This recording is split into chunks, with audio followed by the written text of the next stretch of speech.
ternyata membuka diri itu membantuku menyadari bahwa apa sih yang lo sebegitu takutnya lo tutupi itu gitu. Apa sih yang begitu sempurnanya lo jaga itu. Warna sore menyala-nyala dari terangnya layar televisi. Kejadian demi kejadian tumpang tindih di dalamnya. Padahal aku hanya ingin duduk di atas rumput dan menjadi diam. Sekarang udah bukan momennya lagi bergerak ke kanan, 10 ke 100, 100 ke 1000 karena capek, maunya bergerak ke 0 supaya bukan kosong tapi tidak terbatas. Ada cerita para puan. Thank you ya Kak Stefani. Sama-sama Mbak Indi. Kita masih ada sedikit pertanyaan lagi, tapi sebelumnya kita games. Oke Kak Stefani. Iya. Kita bisa bicara serius, tapi kadang kita mau main games. Gamesnya ini kayaknya yang bisa mungkin cuma Kak Stefani doang nih. Ya, jadi kita akan bikin sajak. Bikin sajak, aku kasih kata-katanya. Kata kunci gitu kata ya. Kunci. Ada 3 kata kunci. Aku rasa kayaknya Kak Stefani lebih berpengalaman sih ya. Oh gitu. Karena awal mulanya kan benar, awal mulanya dari situ, betul. Oke. Buat sajak yang pertama, kata kuncinya itu adalah rindu, air, selimut. Karena kalau saya bisa berhari-hari ini mah.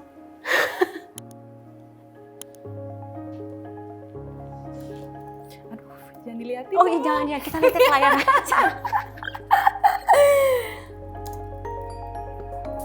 Dah. Cool. Berapa menit tuh? Nah, ini dibacakan oleh Kak Stefani dong ya. Boleh. Kata kuncinya tadi ada rindu, air, dan selimut. Ini tadi cepat aja ya. Aku baca ya, jadi salting. Aku ikutan salting nih. Rindu adalah air tenang di tengah telaga bernama hati. Ia bermukim, mendirikan rumah, menjadi hangat, seperti ibu dan selimut-selimut perca kesayangan. Tulisannya tuh menceritakan tentang rindu itu apa sih gitu, dalam metafora-metafora. Kalau kita lihat telaga, jadi digambarkan di sini hati itu adalah telaga dan rindu itu air yang tenang. Dia mengisi hati kita gitu maksudnya. Terus makanya masuk tuh ke tulisan yang kedua tentang bermukim dan mendirikan rumah. Lalu ia adalah membuat hati kita hangat gitu. Baru yang terakhir seperti ibu dan let's say biasanya aku akan kalau dalam proses editing aku akan menambahkan tulisan misalnya seperti ibu dan selimut-selimut perca kesayangan. Supaya lebih homey lagi gitu misalkan. Gitu deh. Oh, tapi bahwa rindu adalah air yang tenang tuh mantap juga ya. Karena biasanya orang kalau rindu tuh kayak meledak-ledak ya. Sebenarnya rindu itu bisa menjadi air yang tenang. Aku pikir begitu, in a way. Kalau bicara tadi itu kan, iya. Karena orang kan itu dia yang kupikir kalau di sini mau bicaranya puisinya puisi rindu gitu. Tapi sebenarnya kenapa begitu ya? Karena cepet aja sih rindu itu menjadi kata kunci pertama. Tapi kalau kata kuncinya pertama adalah air, mungkin aku beda lagi kali mindset pola pikirnya yang di take itu apa? Mungkin ngomonginnya tentang selimut, bukan ngomongin tentang rindu gitu. Oke. Nah, di situ aja kita bisa lihat ya prosesnya karena kata pertamanya, kata keduanya gitu ya. Nah, kalau kayak gini kan ini benar-benar paralel ya. Jadi si rindu air dan selimut itu munculnya beneran rindu air dan selimut gitu. Nah, ntar mungkin kalau ada waktu lebih gitu misalnya dengan 3 kata kunci yang sama, take-nya bisa diputar kemana gitu. Jadi kita bisa ngomongin hal lain gitu. Wow, Kak Stefani kapan-kapan ngajar cara membuat sajak sama para puan gimana? Iya boleh ya. Kayaknya menarik deh. Jangan lupa diajak ya. Sajak berikutnya. Sajak berikutnya. Yang kedua itu kata-katanya adalah nasi hangat, sekolah, dan lari. Oke. Tulis ya. Ya.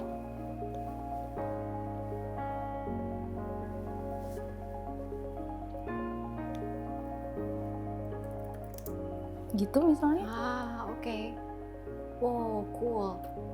Oke, jadi tadi ada 3 kata kunci, nasi hangat, sekolah, dan lari.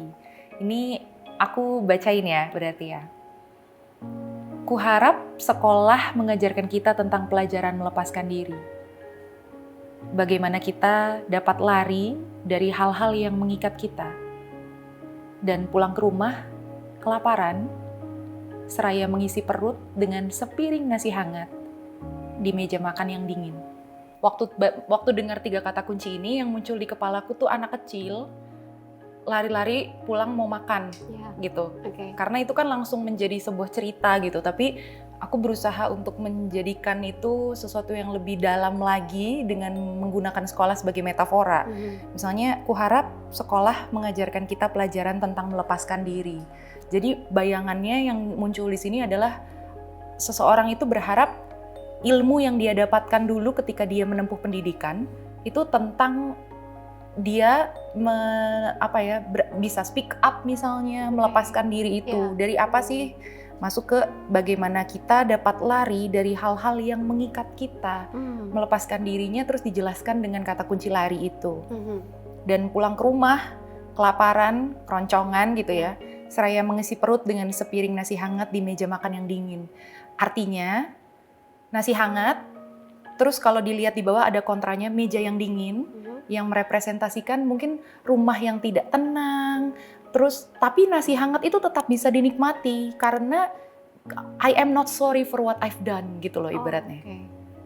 Bayang nggak? Kayak selama ini kita mungkin terikat dengan sesuatu dan we couldn't say no dengan banyak alasan. Tapi makanya aku harap sekolah itu bisa mengajarkanku untuk lari dari hal-hal yang mengikatku itu. Dan aku tetap bisa menikmati si nasi hangat yang merupakan kebahagiaan atau mengisi jiwa gitu. Walaupun sekelilingku itu dingin gitu. Iya. Tadi itu kata pertama sebenarnya nasi hangat. Di sini agak berbeda dari yang pertama ya. Jadi nggak selalu dia duluan munculnya. Ya betul. Ini jadi pelajaran-pelajaran bagus nih. Kita masuk ke sajak ketiga? Boleh. Oke, ini games terakhir. Untuk yang ketiga ini, kata-kata kuncinya itu adalah rumput, televisi, sore. Oke. Aku buat ya.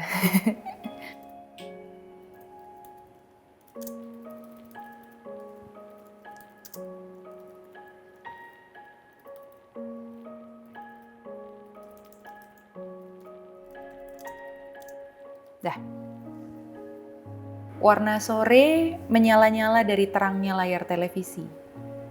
Kejadian demi kejadian tumpang tindih di dalamnya. Padahal, aku hanya ingin duduk di atas rumput dan menjadi diam.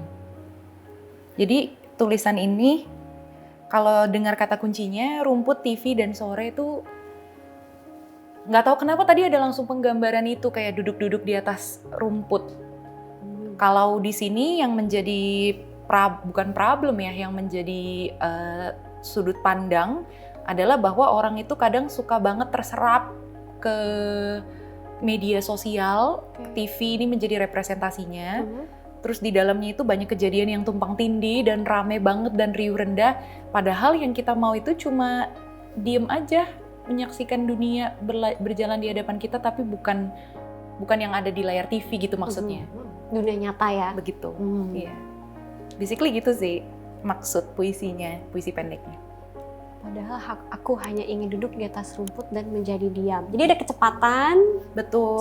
Diam. Makanya tulisan yang kejadian demi kejadian itu sebenarnya kan nggak ada kata kunci apapun yang masuk. Dia hanya ada untuk memadatkan kata dan memenuhi konteks. Karena kalau nggak ada ini, yang bawah nggak mungkin keluar. Dia nggak bisa keluar gitu maksudnya.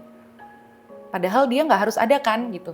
Tapi karena dia punya kepentingan untuk memunculkan kata rumput di bagian bawah dan ngomong tentang menjadi diam, maka si riuh rendah tumpang tindihnya itu harus ditunjukkan dulu gitu. Supaya orang bisa mengerti kontras dan mendapat kontras. Dan akhirnya tidak ada tambahan lagi karena kita udah sampai di titik diam, di kata diam dan titik. Sebenarnya tadi sempat mau ada sesuatu tapi akhirnya dihapuskan. Iya. Akhirnya berhenti di situ ya. Betul. Iya. Tadinya mau diam dulu, baru menuliskan tentang rumputnya, tapi kemudian udah gitu. Oke. Tapi editingnya cepet ya, maksudnya karena udah terbiasa ya? Mungkin. Atau itu yang kupikir udah berhasil meng-convey message-nya gitu. Berarti kan kadar kecukupannya di titik ini adalah ya pesannya sudah berhasil disampaikan dengan baik, udah gitu. Iya. Ya, Nggak kan? usah ditambah, kadang itu tadi ya. Iya, kan? Kadang kita udah cukup. Karena puisi itu adalah permainan bunyi satu, yang kedua itu permainan menerima perasaan kentang gitu. Oh, iya kayak nyaris gitu. Udah nih, gitu ya. Menerima nyaris itu tuh lebih eksplosif menurutku ketimbang yang beneran jeder. Gitu. Oke. Wah, bener juga tuh perasaan kentang ya. Iya kan? Oh iya. Perasaan nyaris itu, berterima dengan perasaan nyaris itu yang indah ketimbang kayak kalau selesai resolusi terus apa gitu loh. Nah, perasaan kentang itu akan membuat kita either mencari, either merasa tidak cukup, either menjadi lapar dan mau terima yang lain lagi gitu.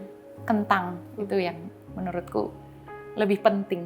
Ya, kadang kita menganggap kentang tuh kayak nyebelin ya. Padahal kalau kita lihat dengan dalam sudut pandang puisi, almost tuh wah, itu titik bisa tingginya. Kemana-mana lagi, dicari-cari lagi jalannya. Betul.